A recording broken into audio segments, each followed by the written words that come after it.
So hello students, today we will study a frame element which is almost same as the beam element with a small difference.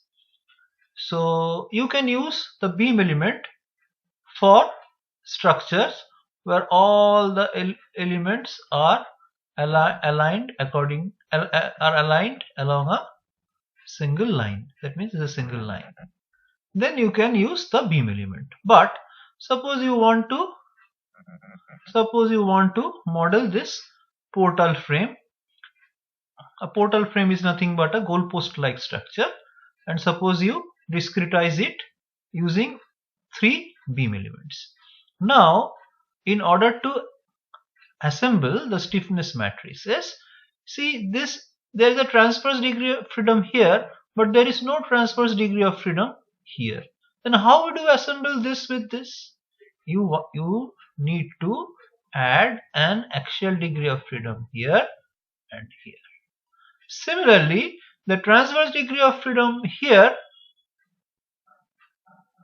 has, if you add a transverse degree of freedom here, the stiffness contribution for this degree of freedom will have to be added with the stiffness contribution coming from here in the axial degree of freedom of this element. So what you need is, along with the transverse degree of freedom, you need one axial degree of freedom here also. Axial degree of freedom. So now your element is like this, which has got one axial degree of freedom, one transverse degree of freedom, one rotational degree of freedom at the first node, one axial degree of freedom, this is along the local x-axis, one axial degree of freedom, one transverse degree of freedom, and one rotational degree of freedom. So this is x, this is the transverse degree of freedom w, and this is the and this x and this w are two axes, and this is the rotational degree of freedom, which is anti-clockwise. That means x, y, so it is in the other direction, according which you get according to the right hand rule. Okay, so what you do now, see, in the beam element there were four degrees of freedom. What were those 4 degrees of freedom? This. So this is degree of freedom 1, which has now gone to 2. This was degree of freedom 2, which has now gone to 3. This is degree of freedom 3, which has now gone to 5. This was degree of freedom 4, which has now gone to 6. So 1 has gone to 2, 2 has gone to 3, 3 has gone to 5, and 4 has gone to 6. Similarly, the row numbers. Now, what about this 1 and 4? So from 1 and 4, we assume that this is just like a truss element, because it is axial direction, and a truss has degree of freedom along the 2 degrees of freedom along these axial directions. So this is simply the truss stiffness, and that is for 1 and 4. So 1, 1, 4. Now if you combine these two, then you get this as your stiffness matrix, and this is a 6 by 6 stiffness matrix, because the element has got 6 degrees of freedom. 3 degrees of freedom at the first node, and the 3 degrees of freedom at the second node. Now again we are drawing this element. So just like before, we call this axial. So the first degree of freedom is the axial one, so u1. The second degree of freedom is the transverse one, w1, and the third degree of freedom is the rotation one, theta1. And the corresponding forces are the axial force at node 1, the transverse force at node 1, and the moment at node 1. Similarly here, the displacements are, for the second node, u2, w2, theta2, and the forces are n2. We are using n for axial force, so n2, f2, theta2. So this is the stiffness matrix. Now here you just notice that the axial force only depends on, because since this is 0, this is 0, this is 0, this is 0, the axial force only depends on u1 and u2, and the transverse and the bending forces and moments like F1, suppose F1 this is 0, so F1 does not depend on u1. That means bending does not depend on u1 and u2. See, this is also 0. Similarly for this. So these two are for bending. So bending does not depend on axial deformations, and axial force does not depend on bending deformations. Same for these three. That means we have assumed that the axial and bending deformations are decoupled.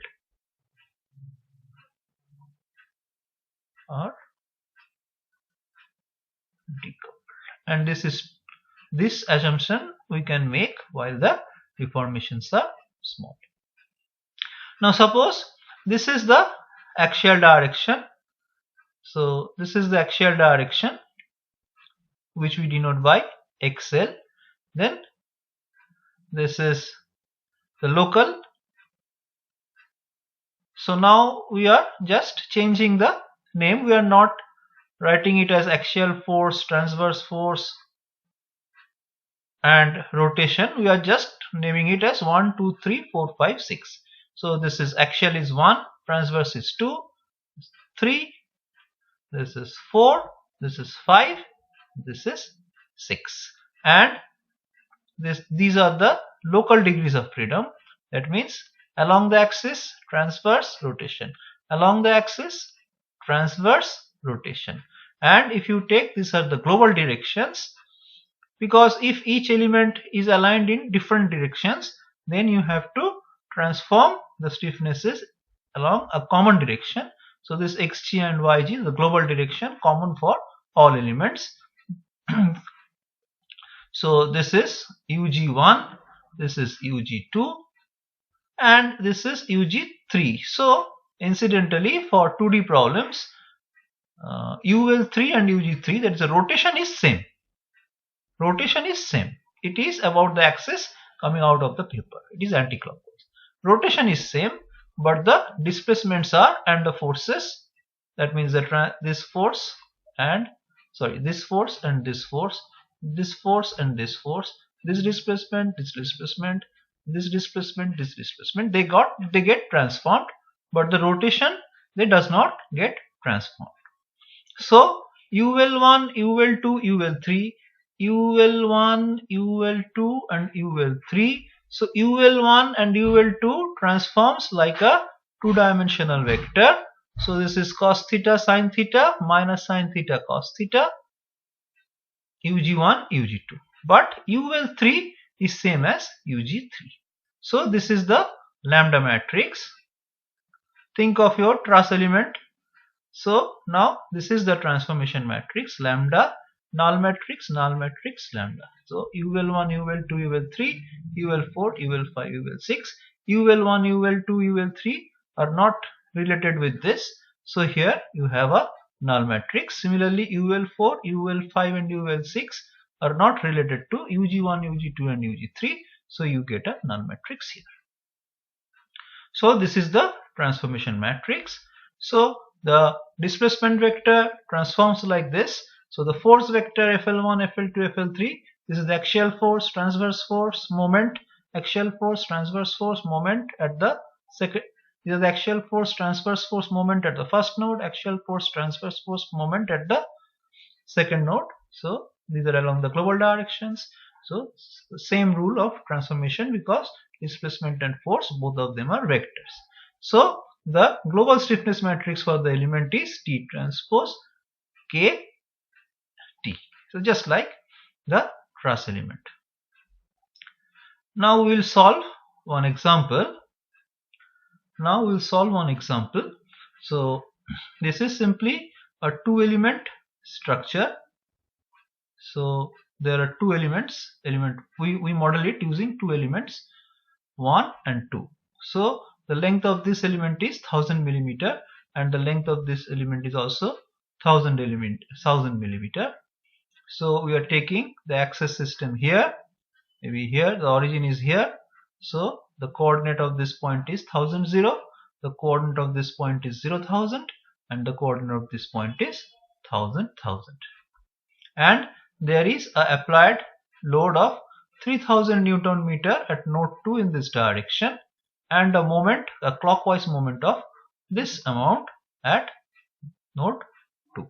And we assume for both the elements the modulus of elasticity is this, the cross sectional area is this, and the IZZ, this is IZZ, Z is coming, Z is perpendicular to the paper.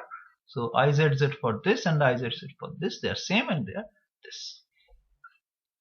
So this is the description of the problem. So here we are showing the degrees of freedom. So this is the first node, second node, third node. So 1, 2, 3, 4, 5, 6, 7, 8, 9 are the degrees of freedom in global coordinate system. So for element 1, see, the element 1 is aligned with the, so for the element 1, this is the local axis, and the local axis is aligned with the xg. So for this, local stiffness matrix and the global stiffness matrix would be same. So if this is the local stiffness matrix, the local stiffness matrix you get by using this. This gives you the local stiffness matrix. So this is the local stiffness matrix. This is the lambda matrix here. The angle between XL, the angle between this and this xg is 0. So the lambda matrix is this. So the lambda matrix is an identity matrix. So the transformation matrix is also an identity matrix, 6 by 6 in size. So kg will be KL for the first element. So here see, here for after assembly these 3 degrees of freedom and these 3 degrees of freedom have to be eliminated because they all have 0 displacement and 0 rotation. 0 displacement and 0 rotations. Only after elimination of, after incorporating the boundary conditions, so and eliminating the boundary degrees of freedom, only these 3 degrees of freedom will remain. That's why we will not assemble for degrees of freedom 1, 2, 3. We will only assemble for degrees of freedom 4, 5, 6. So for assembly purpose we will only be using this. If you wish, you can use the whole matrix, but at the end you have to delete these rows and columns. So here we are showing the degrees of freedom number here. Ideally it should be shown on the global stiffness matrix, but for this the local and the global are same. So we are showing the degree of freedom numbers here on this local stiffness. For the second element, so this is if you now put this pink portion of this matrix here, so this is what we get in the assembled matrix from element 1. Now element 2, the local stiffness matrix is same as the local stiffness matrix here. The local stiffness matrix is same. You verify the calculations, I think they are correct. The local stiffness matrix is same, but for element 2, if we take the local direction along this, then we take the local direction along this. So the angle is now, this is xg and this is xl. So the angle is now either 270 degree or minus 90 degree. So if you take 270 degree, this is cos 270 degree, sin 270 degree, minus sin 270 degree, cos 270 degree. So this is lambda matrix, this is T matrix, and if you, this is the global stiffness matrix. Now we put the degrees of freedom number here. So this is for 4, 5, 6, 7, 8, 9, because while taking the local axis, we have taken this as the first node and this as the second node. So during numbering, it would be 4, 5, 6, 7, 8, 9, 4, 5, 6, 7, 8, 9. Now this contribution is important because whatever is coming from here will going to get deleted while incorporating the boundaries conditions. So this is the stiffness matrix after contribution from assembled stiffness matrix after contribution from element 2. So here the common contributions are getting added up. Now this is K. So K into U4, U5, U6. These are the applied external forces, and if you solve for them, these are the displacements which you are getting. So we start again. So we have already got the solution. So U4, U5, U6, and as you know, U1, U2, U3 would be zeros, and U7, U8, U9 would be zeros. Now we want to get the forces and moments on each element. So what is the displacements, nodal displacements for element 1? So element 1 means 1, 2, 3, 4, 5, 6. Element 1 means, element in the figure, element 1 means 1, 2, 3, 4, 5, 6. So element, once you solve, so after you solve,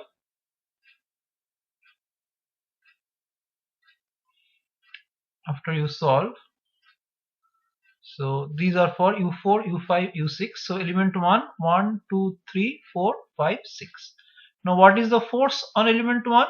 So force would be obtained by this relation, that is the stiffness, the global stiffness matrix for element 1 into the displacements for element 1 in global coordinate system, and you get the forces in the global coordinate system. So these are the forces in the global coordinate system. Now we show it pictorially. So this is minus 3116. That means actually in this direction, but since we are showing the DOFs in this direction, and this direction, we will show the DOFs like that. Only we'll put the values negative or positive which we are getting from here. So this is 3116.1 with the minus sign, 3134. So this is minus 3134, and this is minus means minus means actually we are showing anti-clockwise, so we are putting minus 1.0445 into 10 to the power 6. So whatever DOF we have selected, we are showing the DOF in those directions, like positive here, positive here, positive here, and whatever values we are getting, we are showing here with sign. So here 3116, so this is 3134, and this is this. So now we have to see whether equilibrium is satisfied or not. See, the equilibrium in the x direction, force equilibrium in the x direction. This is minus 3116 and this is 3116. So force equilibrium in the x direction is satisfied, and force equilibrium in the y direction minus minus 3134, 3134. So sum is 0. Now you take moment about any point, this point, or any point in the middle, and see whether the moment equilibrium is satisfied. So we are taking moment about this. So we are getting this moment, and then this force will have moment about this, and that is purely anti-clockwise moment. So positive 3134 multiplied by 1000. So 3134 multiplied by 1000 plus this moment is this, and when you algebraically add this, you get 0. That means the moment equilibrium is satisfied. You can take moment about this point and satisfy yourself whether you are getting 0 or not. Similarly for element 2, the DOFs are 4, 5, 6, 7, 8, 9. For element 2, it's okay. For element 2 here,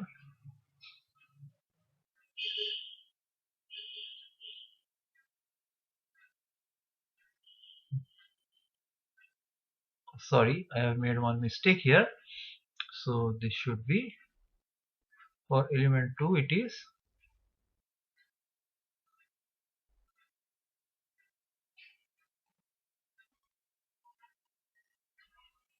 for element 2 it would be, this is you will 4, you will 5, you will 6, you will 7, you will 8, and you will 9.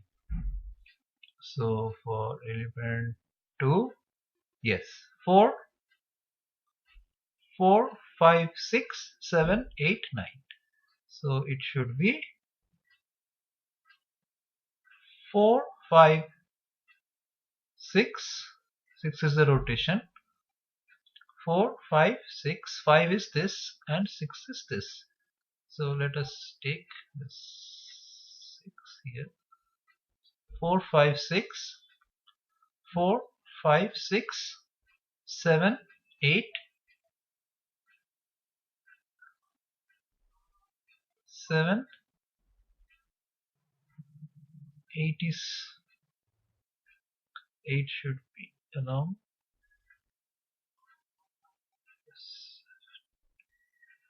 Okay. So first one along xg and second one along yg and the third one is rotation. Okay. So for element 2 it is 4, 5, 6 which we have got from solution, and these are from the boundary condition at the bottom, that is at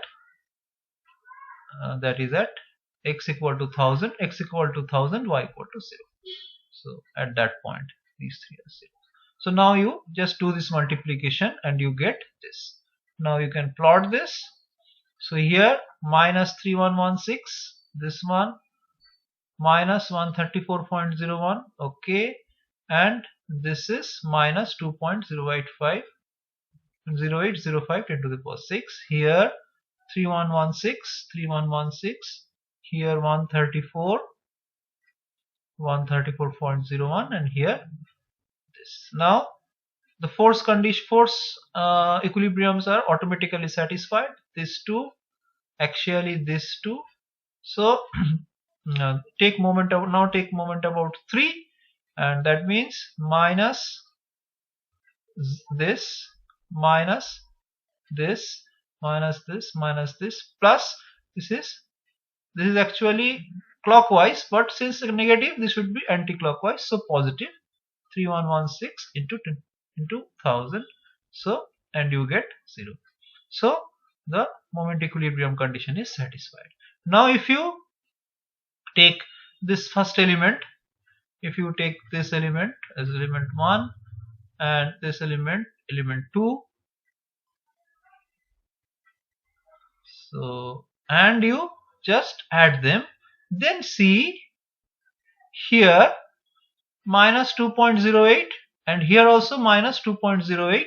So these two moments they add up to give you 417.0000. That means the applied moment.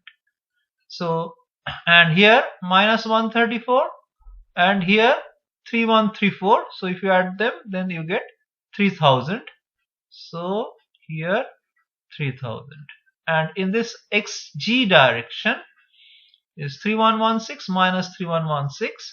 So this is, so you get back the external force, and here you get the reactions at node 1, and here you get the reactions at node 2, and you can apply equilibrium conditions. You can apply equilibrium conditions, that means the force equilibrium along x, g and along y, g, and moment about any point, and you can satisfy yourself whether the moment equilibrium condition is satisfied or not. So here just one table, one chart, whatever you say, one flow chart. So here we are getting the system equation, and from the system equation for the ith element, for the element I, that means ith element, I can be 1, I can be 2, and for structures with more elements it can be more than 2 also. So you have to get the UGI. Then you have to go in this direction to get KLI, that means the stiffness matrix of the ith element in local coordinate system, and then you can transform this to get the global coordinate system, and from this you multiply with UGI and KGI into UGI, and you get FGI. So this is the path which we have followed. But what we could have also done is, from here we are getting UG. From UG we could have got UL by using this relation. Okay, and once we get this, we can directly get FLI by multiplying this KLI with ULI. So this would give you FLI. Or what we could do is, once we get this, we can get FLI using this relation, or if you get FLI, you could get FGI using this relation. So you can either use the local coordinate system or the global coordinate system to get the element forces, and here you get the element forces along. That means you will get the forces. Suppose your element is like this and local coordinate is like this. Then you get the along axial direction, this transverse direction, and moment. And once you get this, for this you get the forces along this and the moment like this. And here you get aligned with the element local axis or perpendicular to the local axis. And here you get along xg and yg direction. Now it is up to you, and you can make the appropriate transformations, and you can get your forces and moments on elements along local direction or global direction. It's up to you, up to your wish. And one more thing which I would like to mention, that is, suppose, so here this is our structure with this as fixed and this as fixed, and we get 4, 5, 6 as this. So this x is positive, y is negative, and rotation is clockwise. So that means this node's x is positive, this node goes here, x is positive, y is negative, so here, and x is positive, y is negative, and rotation is clockwise. Negative means clockwise. That means if this is the slope, so it will be like this. So the rotation is clockwise. So it will be something like this, maybe something like this. It will become something like this. It will become something like this. Here slope and displacement 0. Here slope negative, x displacement positive, and y displacement negative. And this will perhaps go like this. So here slope 0, and here say x displacement positive, because this is the common node. This can have a single x displacement, a single y displacement, and a single slope. So what I want to say is, if initially the angle is 90 degree, then after deformation also this angle will also be 90 degree. Okay, because the theta for this element at this node is same as the theta for this element at this node. So the theta is common at this node. So the rotation experienced here is same as the rotation experienced here.